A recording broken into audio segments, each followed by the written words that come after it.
আসসালামু আলাইকুম। সরকারের উপদেষ্টাদের বিরুদ্ধে দুর্নীতির অভিযোগ নিয়ে এখন সরকারের ভেতর থেকে শুরু করে রাজনৈতিক মহল, সুশীল সমাজ, সাধারণ মানুষ সব মহলে তোলপাড় শুরু হয়েছে। আসলেই উপদেষ্টারা দুর্নীতি করছেন কিনা আমি সে বিষয়ে বলবো একটা উদাহরণ দিয়ে। নিশ্চয়ই আপনারা জানেন যে গত 2 দিন আগে শুক্রবার বিএনপি চেয়ারপারসন বেগম খালেদা জিয়ার একান্ত সচিব ABM আব্দুস সাত্তার তিনি দাবি করলেন যে অন্তর্বর্তী সরকারের অন্তত 8 জন উপদেষ্টার সীমাহীন দুর্নীতির খবর তার নিজের কাছে রয়েছে, গোয়েন্দা সংস্থাগুলোর কাছে রয়েছে, এবং এই উপদেষ্টাদের সঙ্গে যোগাযোগ ছাড়া নাকি গুরুত্বপূর্ণ পদে কোনো নিয়োগ হয় না, বদলি হয় না।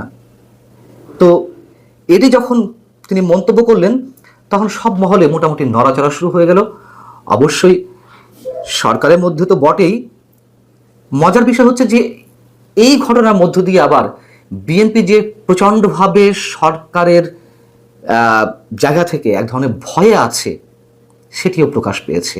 কেন ভয়ে আছে, কি কারণে ভয়ে আছে সে বিষয়ে একটু বলবো, এবং তাদের এই ভীতি নিশ্চয়ই আমরা দেখেছি মাঝে মধ্যেই প্রকাশ পাচ্ছে।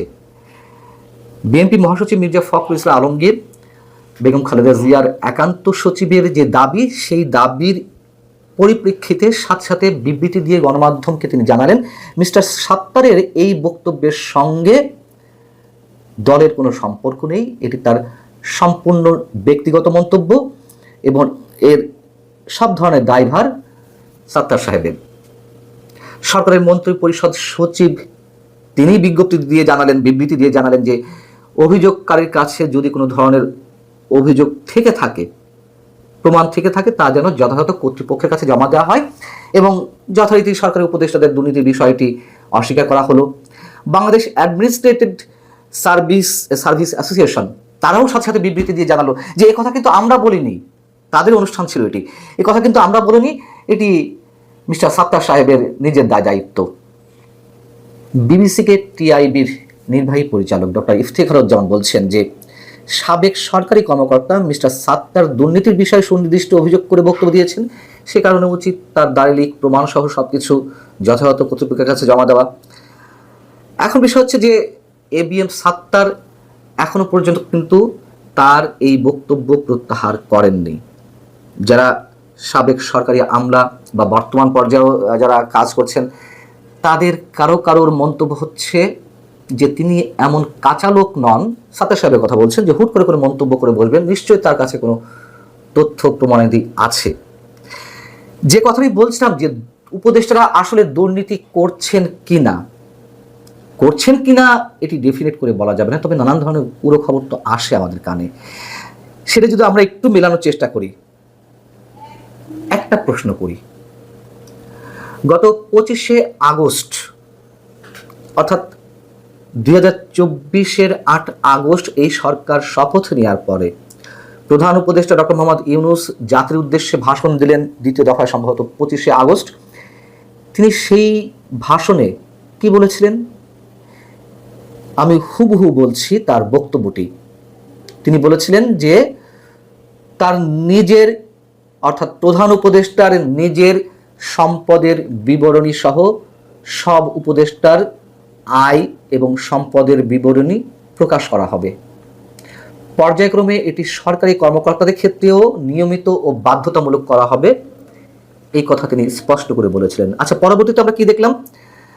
পরবর্তীতে দেখলাম যে একটা খসড়া নীতিমালা প্রকাশ করা হলো অন্তর্বর্তী সরকারের উপদেষ্টা এবং সমমর্যাদা সম্পন্ন ব্যক্তিদের আয় ও সম্পদ বিবরণী প্রকাশের ক্ষেত্রে, এবং সেই নীতিমালাটি 19শে সেপ্টেম্বর উপদেষ্টা পরিষদের বৈঠকে অনুমোদনও হয়।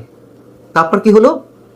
তারপর 1 বছর হয়ে গেল, কোনো উপদেষ্টা কিন্তু আজ অবধি তাদের সম্পদ বা আয়ের বিবরণী প্রকাশ করেননি। একমাত্র নাহিদ ইসলাম এনসিপির যিনি বর্তমান আহ্বায়ক, তিনি যখন ডাক ও টেলিযোগাযোগ বা অন্য আরেকটি মন্ত্রণালয়ের উপদেষ্টা দায়িত্বে ছিলেন, তিনি একেবারে শেষ পর্যায়ে তার সম্পদ এবং আয়ের বিবরণী প্রকাশ করেছিলেন।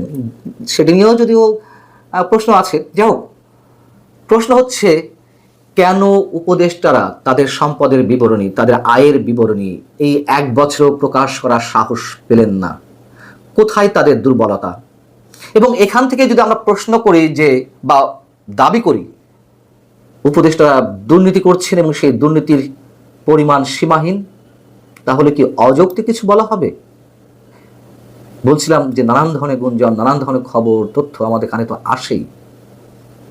বেশ কয়েকজন উপদেষ্টার এপিএস এর দুর্নীতির বিষয়ে যে অভিযোগগুলো এলো সেটি নিয়ে কি করা হয়েছে? একেবারে তো ধামাচাপা পড়ে গেছে।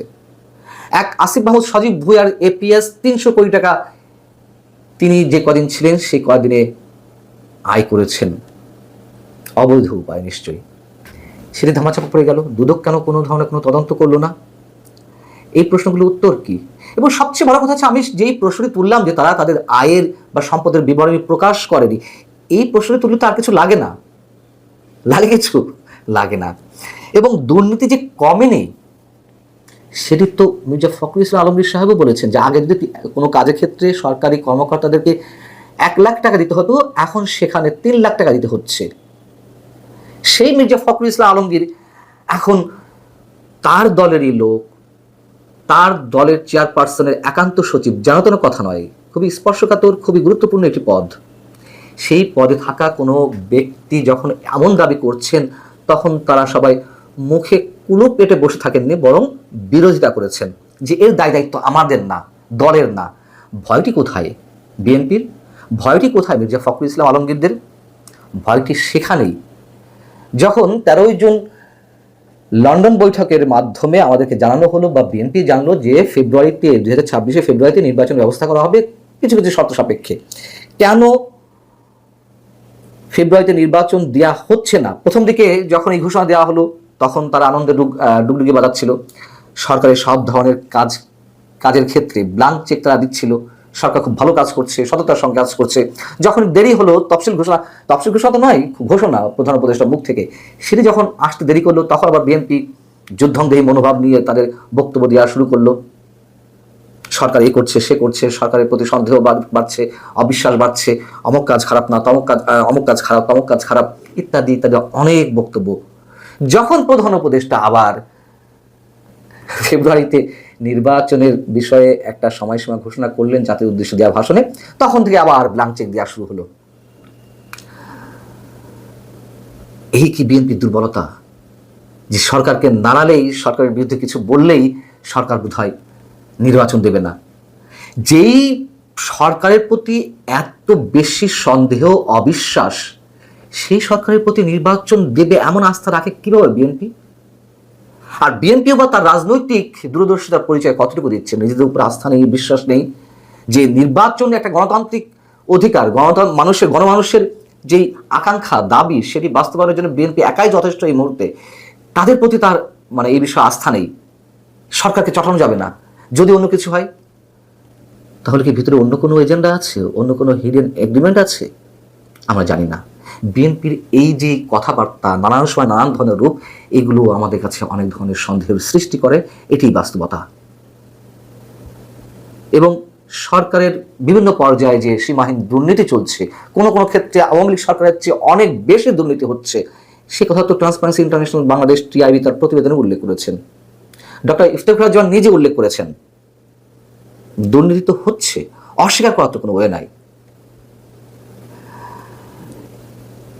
আবার এবিএম সাত্তার সাহেব, যিনি অভিযোগটি করেছেন যে 8 উপদেষ্টার সীমাহীন দুর্নীতি রয়েছে, দুর্নীতি করছেন তারা, এই ভদ্রলোক তিনিও যে বিতর্কের ঊর্ধ্বে তা নন। তিনি 82 ব্যাচের কর্মকর্তা, বিসিএস ক্যাডার। আওয়ামী লীগ সরকারের সময় তিনি যুগ্ম সচিব যখন ছিলেন, তখন তাকে অনেকের সাথে তাকে অবসরে পাঠানো হয়েছিল। 5 আগস্টের পট পরিবর্তনের পর তাকে ভূতপূর্ব সচিব পদে পদোন্নতি দেওয়া হয় এবং পদোন্নতি পেয়েই তিনি কি করলেন? অফিসার্স ক্লাবের পূর্ণ নিয়ন্ত্রণ নিয়ে নিলেন ক্যাডার বাহিনীর মতন, আর সবাইকে ঝেঁটিয়ে বিদায় করে দিলেন।